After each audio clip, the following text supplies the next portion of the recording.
10, 9, 8, 7, 6, 5, 4, 3, 2, 1, 0.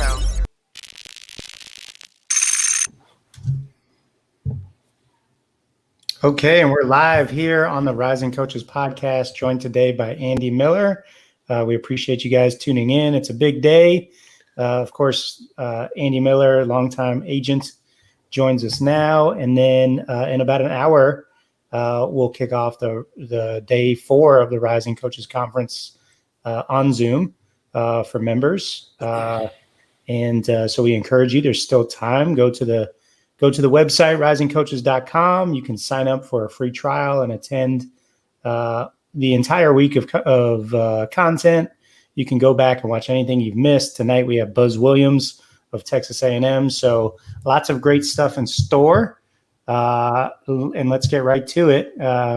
Andy, good afternoon. How are you? I'm doing well, thank you, and thanks for having me. When I hear Buzz Williams and some of the other people that have been on this show and been a part of this, I'm humbled to be asked to visit with you today and all the followers. So thank you very much for the opportunity. Yeah, absolutely. Well, look, there's very few people, non-coach, non-athlete, that have had as big of an impact on the game as you have. Well, Adam, I have to correct you there. I don't know if I'm a non-athlete. In my own mind, I was once a great athlete, but I can't say that anyone else would agree. But okay, if you want to call me a non-athlete, I ran a 6:33 mile on the treadmill the other day, and I really was proud of myself. But being 50 years old has its liability, so I'll take non-athlete for the time being. Hey, that's a pretty good time on the treadmill there. Thank you. I appreciate that. I don't think I could do that. Well, I'm proud of that. That's why I put it out there now. Well, you joked about it, but you said you were an athlete growing up. Yeah.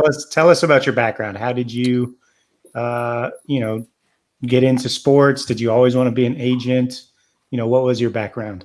Well, unfortunately, I grew up in the 70s and 80s. Obviously making me 50. But back then, there really wasn't any agent industry or anyone to follow or model at all. I just grew up in Teaneck, New Jersey, where there were a lot of great athletes, and you grew up around sports, and sports pretty much dominated everyone's life. And so I grew up around basketball and football for the majority of my time. And, I happened to be a decent football player. So it was an opportunity for me going through high school to, look at different colleges and have an opportunity to visit with colleges regarding the football component. But, while I was doing that in the early 80s, I knew I wanted to be an agent. I don't know why. It was sort of an epiphany. There wasn't an industry at the time. Lawyers were representing unions. So I did they weren't called internships then, more volunteer work, working for different lawyers that represented a referee union or a coaches union in a high school area, and collated paper. That was before Xerox machines as well. So I got a little bit of experience of it in the early 80s. And then there were 2 colleges that it came down to for me. One was Delaware and one was UMass. UMass was at the early stages of its sports management program, which is obviously a humongous program. And obviously the people that have come through that over the years have really benefited from the platform that they provide. Delaware didn't have a program, but I ended up going there. It was the biggest 1AA school in the country. And I just thought that it would be a good place for me to go just because I was enamored with the school. But, looking back on the experience, I think I maximized it. It's one of the things I want to talk about today. After a year of playing football and realizing I wasn't good enough to play 1AA and I was a 7-string quarterback, the academic advisor asked me if I wanted to be their guinea pig and make up a major, sports management major, and they could use me to kind of guideline a platform for them to develop the sports management major. But for me, it would have been it was an opportunity to gain experience. So I stayed at the school. I stopped playing football, and for 3 years, I just focused in on gathering as much information around the business as I possibly could. So that's how I sort of found my way, by navigating, not knowing where I was going, but navigating by gathering as much information and experience as I possibly could, with it not being necessarily at your fingertips, but being proactive in terms of trying to better yourself in any area you have an opportunity to do so. Andy, we were talking, I guess a week or two ago, and we talked about some of the similarities between, being an agent and being a coach. And I think both industries, it is crucial to be able to recruit talent. And I know you get to a point where your reputation, helps you there. But starting out, what are how did you find your way recruiting wise? Yeah, I look at recruiting as more of a map, and you really have to plant your seeds almost everywhere and have your fingertips in as many areas. You can't specialize and say, well, I'm a good recruiter in the New Jersey area because I know 3AU coaches. You really have to be able to spread your surroundings and make as many contacts as you possibly can, not knowing if they'll ever pay dividends. I think a lot of times what happens with coaches and along with agents with recruiting is it's sort of target recruiting. You develop a relationship with someone for the purpose of this, and it's isolated and hollow. I always have taken the long-term approach. Building relationships with people shouldn't be about the benefit of one opportunity or one recruit. And over the years that I was representing players, I would have AAU coaches that I had relationships with that may or may not have been a very strong program, but I'd stayed in contact with them and continued to support them in terms of building relationships with them and communicating with them and making them feel as if they're part of, whatever we were accomplishing as a group, as an agency. And I always viewed it as a family in that regard. And with family, obviously, you don't pick and choose. You more or less incorporate. And, I always felt that that was the best way to create and manufacture dividends, is to kind of keep everyone in the loop and everyone incorporated. I always felt that when you had a target recruit, it was a crapshoot, and I never wanted to recruit under those circumstances. But as you said, the better you get at it and the more success you have, the more able you are to do target recruiting. But I always felt that you cannot never leave, and this also goes for negotiating. You can never leave a situation where people feel like they're being used for a one-off. And for me, that was what recruiting was all about, was just generating as many contacts and network opportunities as possible, never knowing where it was going to lead, but knowing at some point either I'm going to pay a dividend to them and there would be some level of reciprocity, or they would pay a dividend to me, and then there would be some other level of reciprocity with regard to doing business with each other down the line. And then I imagine along those lines, whether the situation works out or not, you probably never burn a bridge, right? You always stay in contact. And well, you try to. Obviously, things don't always go as planned. But I think it's important when you talk about bridge burning and bridge building, it's important to always be honest. And a lot of times in this business, there's a lot of frustration. Timing plays a pivotal role. There's a lot of pressure. There's a finite amount of opportunity and roles available, so there's a lot of pressure on everyone in terms of what one move can do and sort of the resonation or ripple effect it could have. When you try not to burn bridges, and the best way to accomplish that is to just have open communication, be honest all the time. It's sometimes very uncomfortable and awkward. Obviously, two people in any partnership will approach a situation with a different interpretation. There has to be a meeting of the minds. Unfortunately, there's divorce, there's separation, there's all kinds of things that can happen within personal relationships and professional ones, and you try to avoid that the best that you can. But I think that when you have an outlook that the long term is the sort of the baseline of how you make decisions, ultimately you're going to be successful more than you're going to fail in those in the concept of relationship building and failing. So, Andy, we kind of mentioned you've been doing this for over 20 years at this point, and clearly the game's changed a lot, Sure. right? So what's been some of the biggest ways that the industry's changed? Yeah, well, for me, and I struggle with this because it's not really my area of expertise. I'm more of a dinosaur. I think that most of the followers that are listening and supporting of rising coaches probably find this to be more of something of a comfort level or organic. And that's social media. It didn't exist when I first got into business, and it's prevalent now. It plays a significant role. One of the premise of operating as an agent, whether it's representing players or front office and coaches, has always been that in this industry in particular, I can't speak to any other, but in this industry, perception is many times greater than reality. And so in this business now, today, perception is somewhat manipulated and shaped by social media. And you have to be able to adjust with the times and be aware of it and understand that the level of how information is disseminated and communicated is at a speed that quite frankly, many years ago didn't exist. So you have to stay on top of that as the best that you can. But the business has also become so much more saturated in a positive way. It's created more job opportunity, because when I first got into the business as an agent, I did all the PR and the marketing and the negotiating and the recruiting, and you just can't stay on top of everything. So you really do need to have a support staff and have people around that are not only experts in one area, but are multi-talented and multifaceted in what they can contribute. But I would have to say social media has played the biggest role, and its reverberation of what it means and how you have to account for it has changed immeasurably.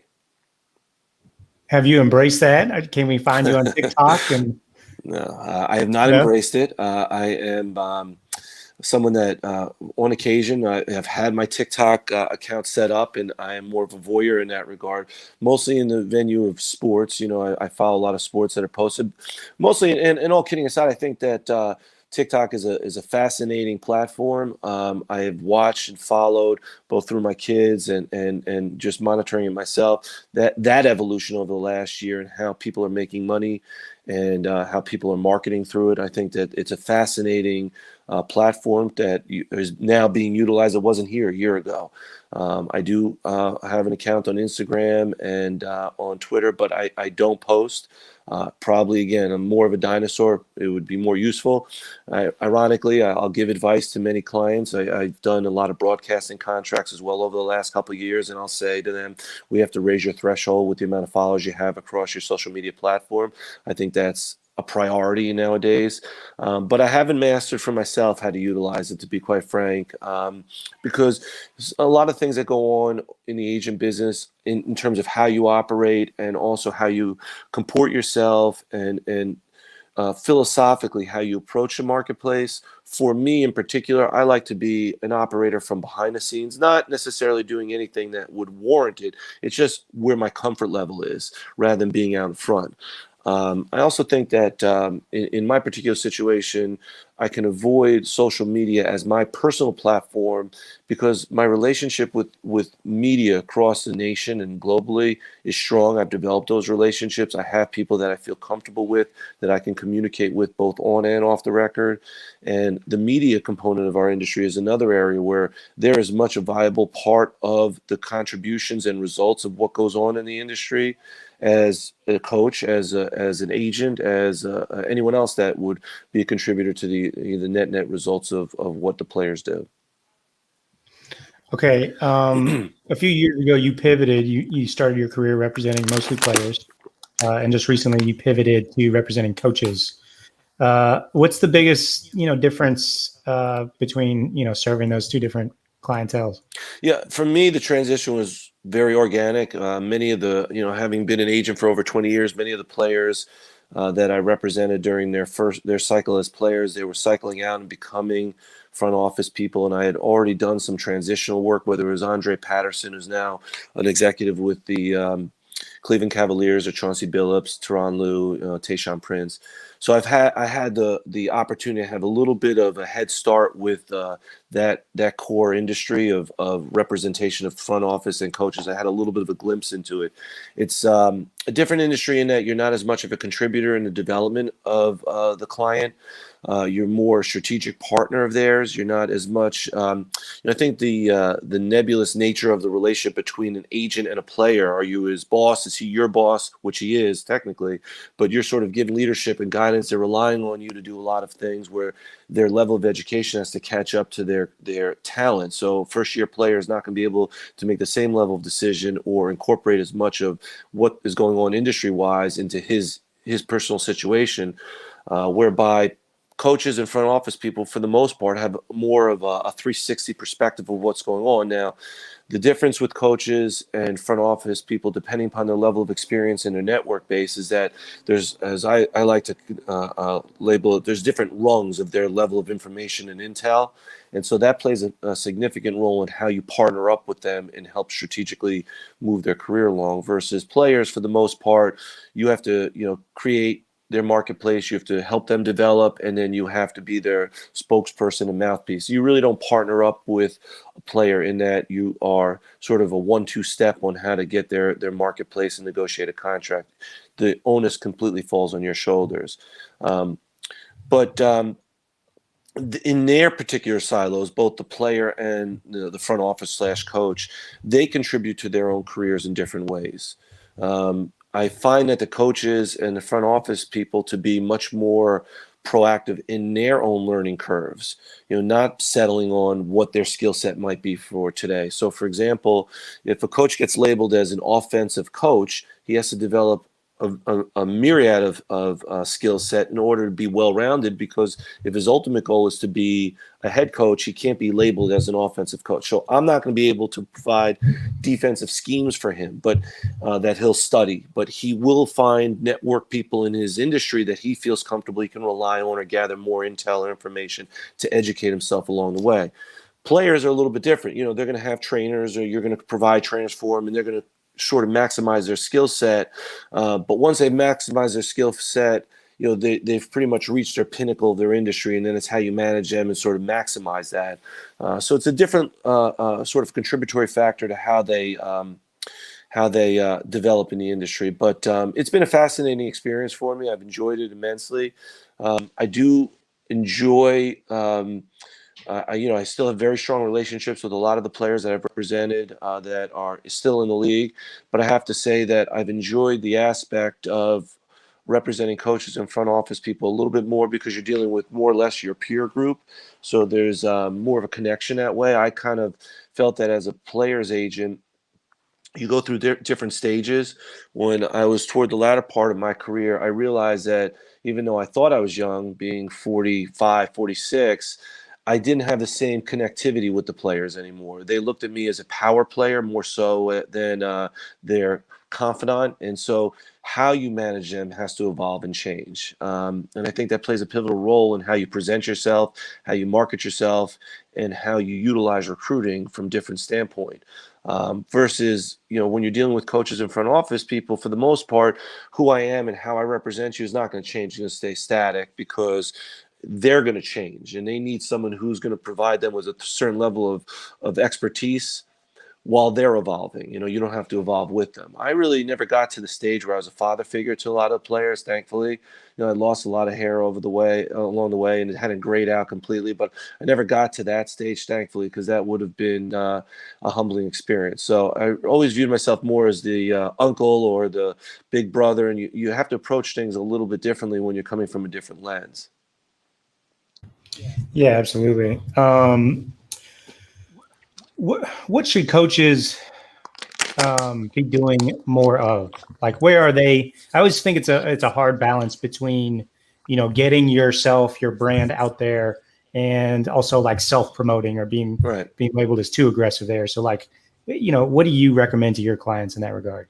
I always rely on focusing on the job at hand. There's two components of it. How good a coach are you, and how diverse is your coaching style? What makes you a better coach or unique in the job that you're doing?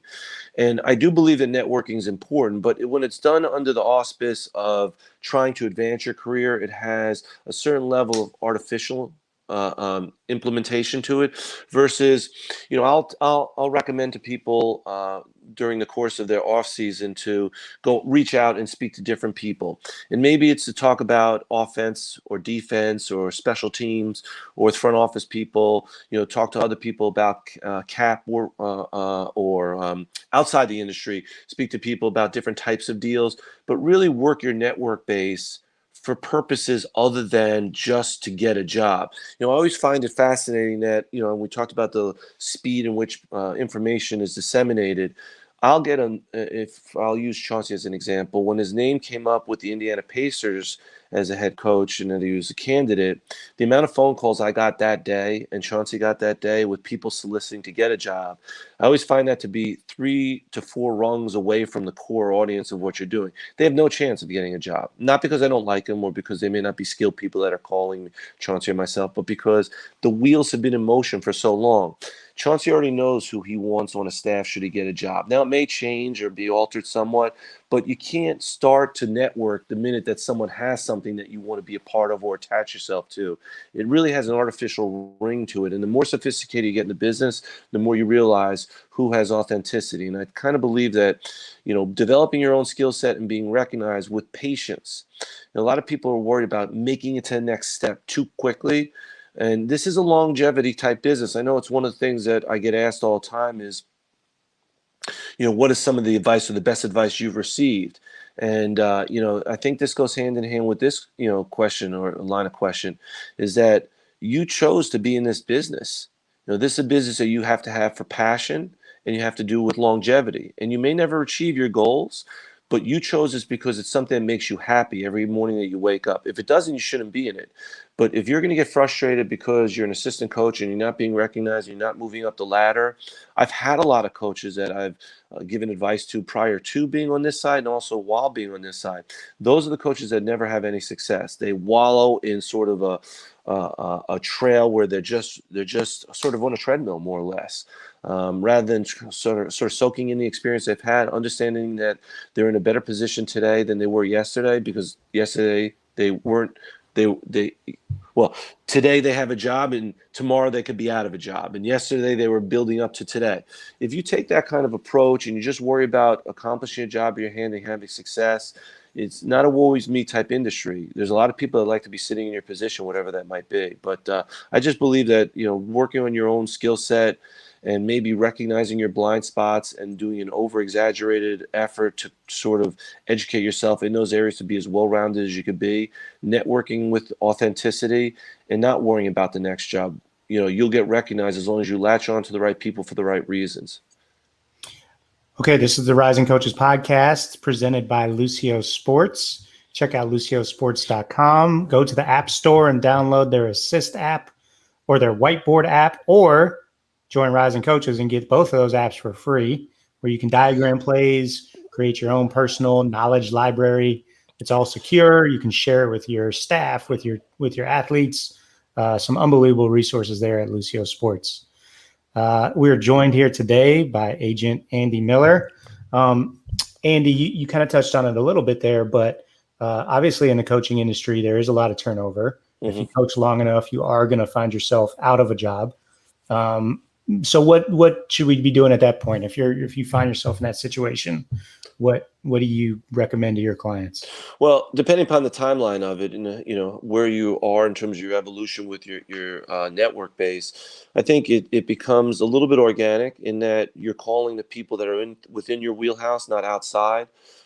Sometimes they're networking for you, saying, "Hey, I have a job, but this is a guy that I'd recommend for you." So if it's outside the immediate circle of contact, but I think a lot of times with that, when you're calling and soliciting for new opportunity, you better make sure that you're not calling and saying, "Hey, I want to be a coach on your staff." You better be bringing opportunity. You better be bringing different concept. When you call someone and you're asking or soliciting an opportunity, you can't do that in the context of saying, "Hey, can you give me something?" You better be bringing something that you're giving if you want reciprocity, because that person that has leverage doesn't need you. They've got 100 of you calling. So you have to come with something. So if you're calling a head coach and saying, "Hey, I have these 5 out of bounds plays that I've been working on, these different things that I've been creating and developing with that, out of timeouts or baseline opportunities, in terms of out of bounds plays," you've got to bring different things to the table to make yourself valuable. But if you're coming to the table and say, "Hey, can I have an opportunity to interview with you?" What are you differentiating yourself from the next person? Because as you said, this is a saturated industry. It cycles. Everyone gets cycled at some point, so you don't have to get down on yourself. Everyone gets fired at some point.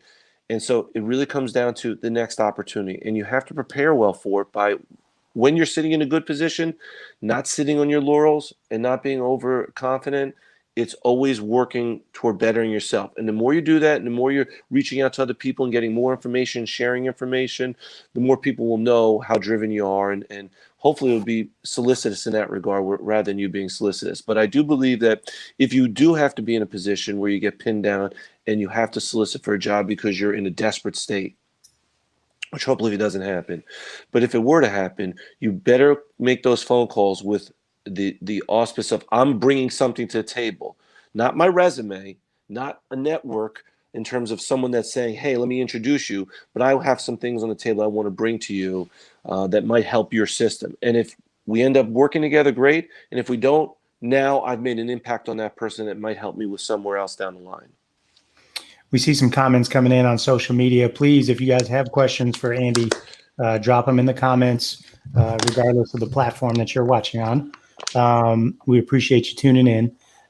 Andy, what should coaches really, take into account when they are, exploring a new job? I'm sure with your players that you've represented, you want to look at, how much, the other people at their position, how much opportunity there is to get playing time. For Sure. coaches, it's a little different, right? But there certainly are some things to be on the lookout for. Yeah, I think that if you have an opportunity and you're being offered a job, you have to look at a number of factors. First, internal rather than external. This is a very difficult industry to balance both your personal and professional life. So you have to weigh them early, and we have core values, geographics as it would relate to the family, dynamic as it relate to school for the kids, your wife's level of happiness, especially the amount of time you're going to be away from the house, because all those personal things play a role in your ability to execute and be productive at your job. If they're not factors because you're not married, then you really have more freedom. But either way, I think you have to look at, what are the baseline things? Because there is going to come a time. I had a president of a team once tell me that a player that I had represented that was going to be a head coach, or that he looked to have the prospects, and it has turned out to be accurate, said to me he doesn't divide his life between basketball and his personal life. And he has to have something to go home to so that at times he can have a separation. Because if you don't have that separation and you're working 19, 20 hours a day, you're not refreshed ever. And so your thoughts and your energy become stagnant. And you can't have that either. So your personal life does play a role. It can't outweigh. Your personal life will never be primary if you're in this industry, but it has to be a strong secondary where everyone is on board and supports that.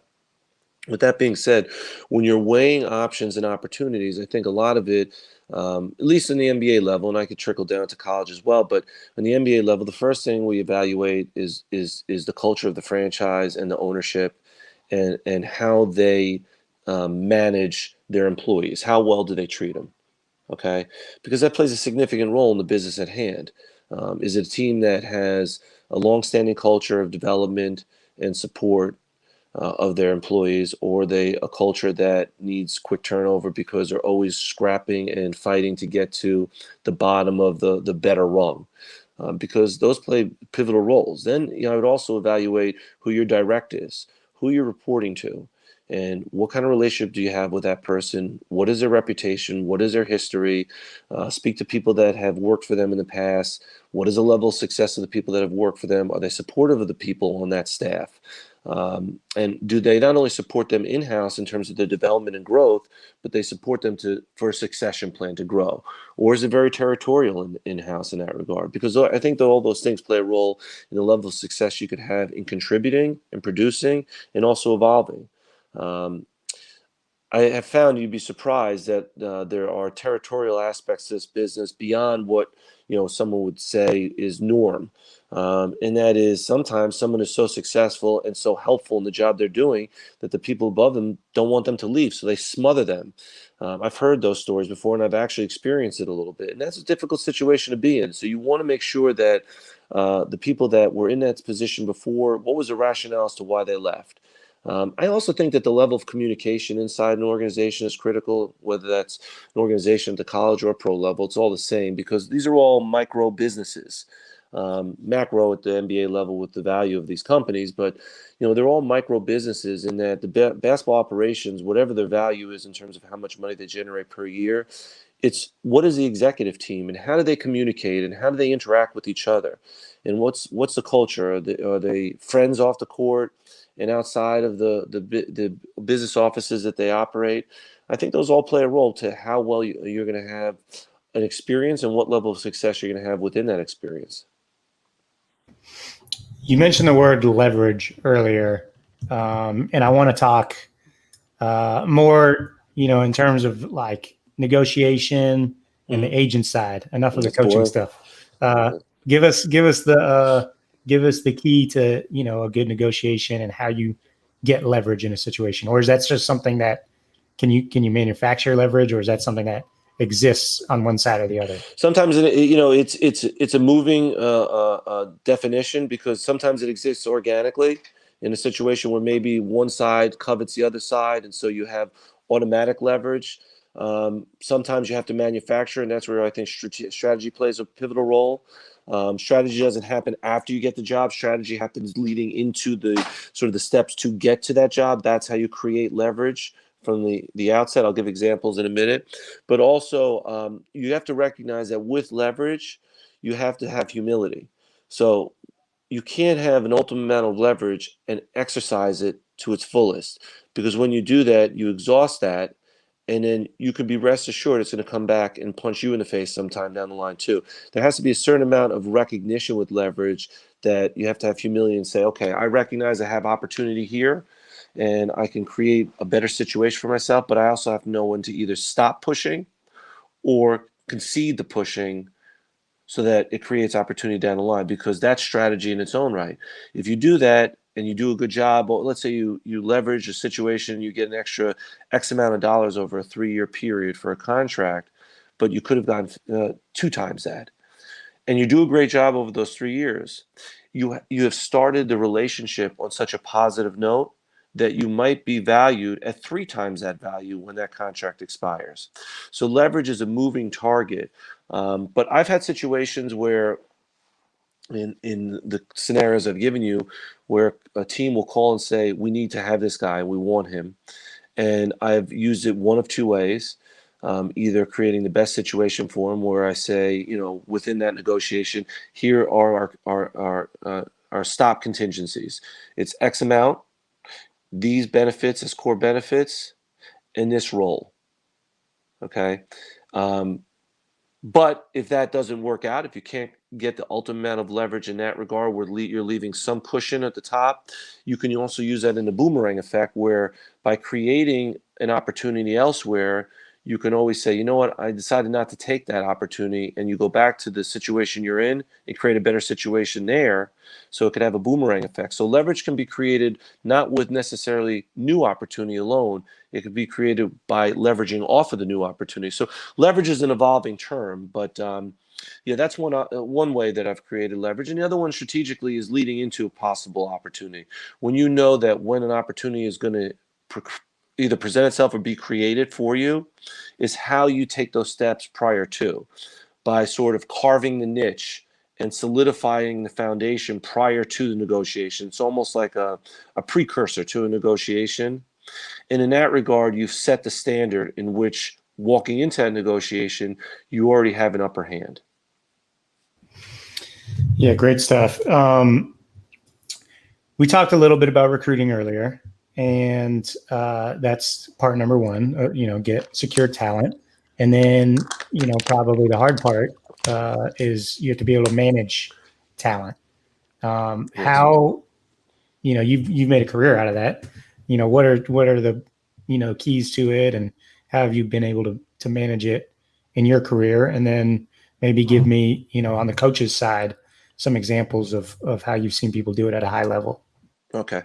Well, for me, managing talent is easy for one reason only. I always act and communicate in an honest fashion.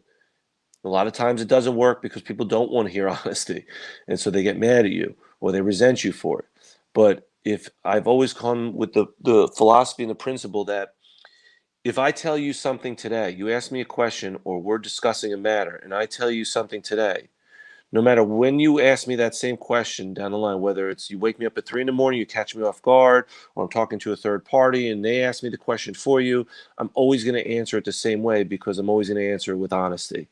That is the baseline for how I've always managed. Again, it doesn't always work. It's not always great with recruiting because sometimes questions are asked. I'll give you an example.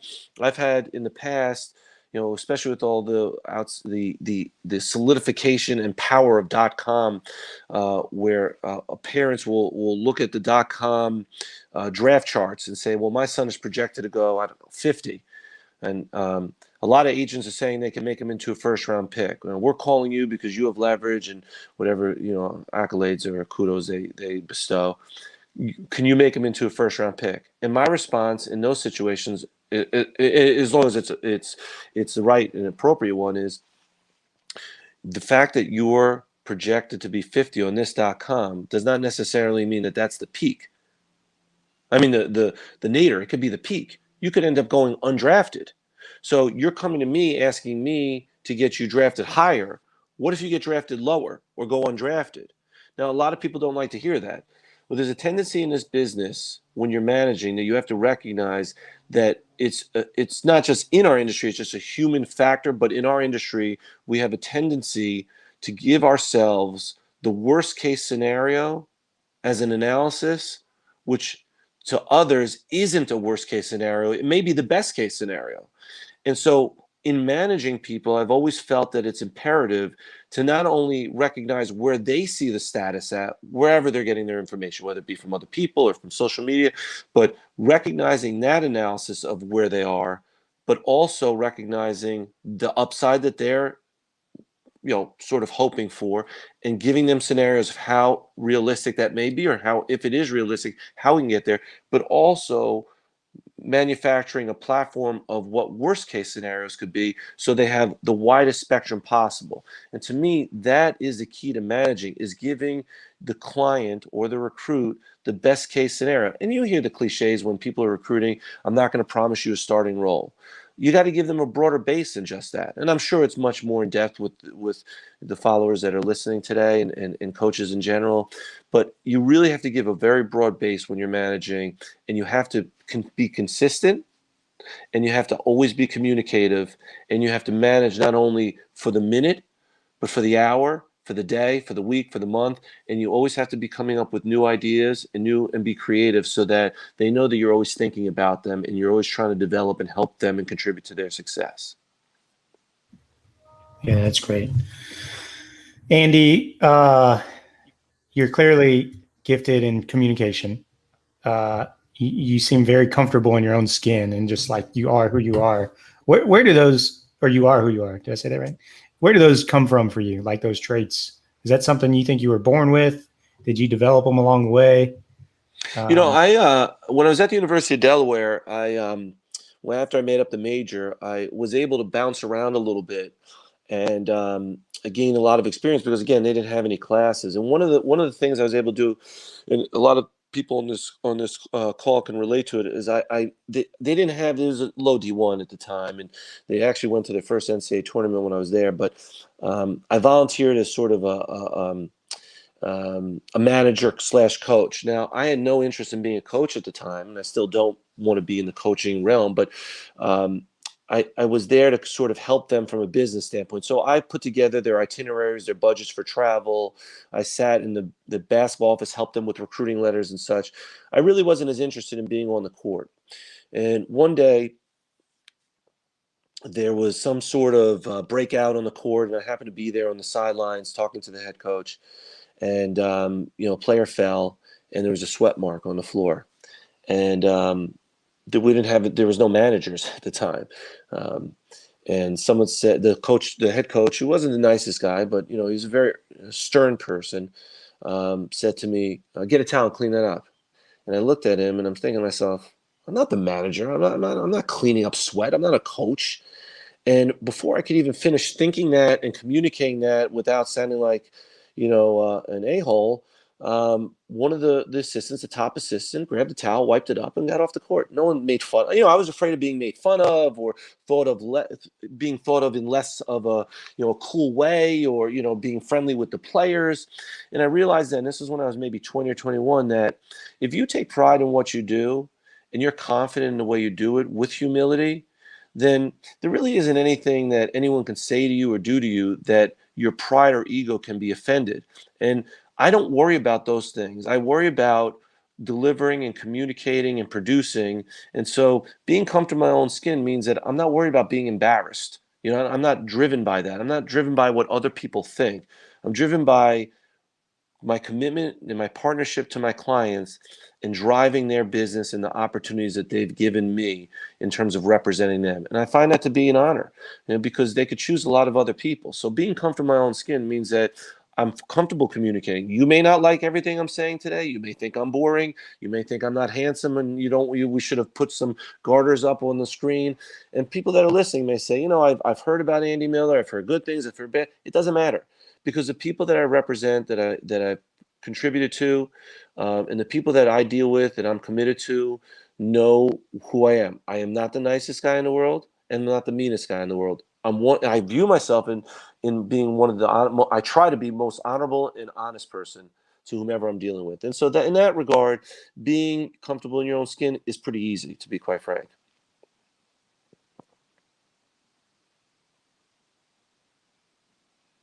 Oh, got it. Sorry. That was such a great answer. I love that. You mentioned work-life balance for your clients. I'm just curious how you kind of manage that. Obviously you've had a ton of success in your career. How have you kind of walked that tightrope in work-life balance? I've walked that tightrope. I can't say I balance it, and I'm not saying I'm an expert and would give anyone else advice on it. I think it really comes down to the dynamic of your family and how they adjust. I was saying to, I have 3 children, and I was saying to my middle daughter the other day, she had a problem with her tennis, with a match that she had, with the partner she had. She wanted advice on how to speak with the coach, and she gave me her play act of how she was going to talk to the coach. And I said to her, I don't agree with that. I said, you've been raised in a sports family. You should know better. That's not how you approach a coach. I think that my family, I've tried to teach them the principles and the honor of being in this business and having a certain level of success, but not having them being neck deep in the industry, having their independence, not being a basketball family. My son plays basketball, but it's probably his 3rd best sport. I don't think he's great at any one sport, but he tries hard in all of them. But basketball is probably the one he's least successful at. My daughters do not play basketball. My oldest one did. Growing up, if I brought them to games or brought them to meetings, if that was need be, it wasn't to see a game. They were not fans. It was because of the relationships I had with certain clients, and they respect that. So if I missed something, and I was born by my own Jewish guilt by not being able to attend an event here or there, I was always called by one of my children saying, "Don't worry, Dad, we understand," and giving me some relief. So I think that I've been fortunate in that my kids have been supportive in that regard and recognize that everything I do not necessary for them, because I think that's more of a cliche, not true. I've done that because I wanted to be successful in this industry, and I've been committed to it, and it makes me who I am today. I don't think that I'm driven by being one of those fathers and husbands that punches a clock 9 to 5 and is defined by the husband and father I am. I'm defined by the businessman I am, and how I incorporate the 2 bifurcated worlds I live in, and in doing the best that you can with them. It's not easy, and I've made a lot of mistakes along the way, and you try and make up for those mistakes the best that you can, but you just have to be as cognizant as you can. One of the things that my family knows is that if I were to give up this industry tomorrow and do something else, I probably wouldn't be Andy Miller, who I am today. And that's who they've grown to either respect, love, and get frustrated with from time to time. But certainly I'm theirs. To do something else would not be authentic to who I am. It would sort of mollify who I am as a person. So I need this industry as much as they benefit from it. So I think it's a unilateral relationship in that regard. But again, that goes back to when you're balancing those things. I think you have to recognize if you choose to be in this industry and your family, if you're married and or with a young family or an older family or whatever age group family you have, they have to be committed to it as well. Otherwise, you're going to be fighting against two odds: your ability to be successful in this industry and your family allowing you to be successful. I'll give you one example. I used to send players overseas early in my career, and I developed a division that did that over time, and so I didn't have as much contact to it, but I did always give advice when a player was shipping off to go overseas. If they were married, or if they had a girlfriend or a significant other that was going with them. And I would always say, why don't you get adjusted over there first before you send for them? Because a lot of times what would happen is you go to a foreign country. This is just an easy example. You go to a foreign country, it takes you time to adjust. You've never lived in a foreign country before. You may be fascinated by the experience, maybe a learned soul, but it still takes time to adjust. And you bring someone else over there who doesn't have a job, who doesn't have anything to do for themselves. They're sitting in their flat waiting for you to come home from practice every day. So it adds a level of pressure for you to not get extra shots up, to not want to spend time with your teammates because you know you have someone waiting at home that if they're miserable and unhappy, you're trying to pacify them when they're not supportive of your goal because they don't have anything else going. So if it was an insistent of bringing that significant other with them, we'd always try and find something for them to do, whether it's teaching English to foreign people or making sure they had a workout facility close by, things for them to do that were part of their interest level so they have their own life of things to do for a couple hours a day so that you can be committed to your life as well. And I think as you expand on that in every aspect or any aspect of what you do in this industry, you have to recognize if you're successful in this industry, it's because of the hard work you put in and the support you get.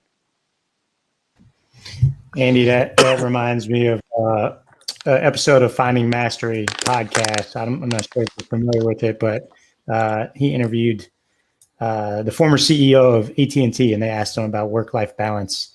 And his answer is very similar to what you just said. There is no such thing as balance. There's only guilt. Right. And how you deal with that. Right. So that's much more eloquent than the way I said it, and probably right to the point. But yes. No, I love the examples you give. It's so true. Okay, last question for you, Andy.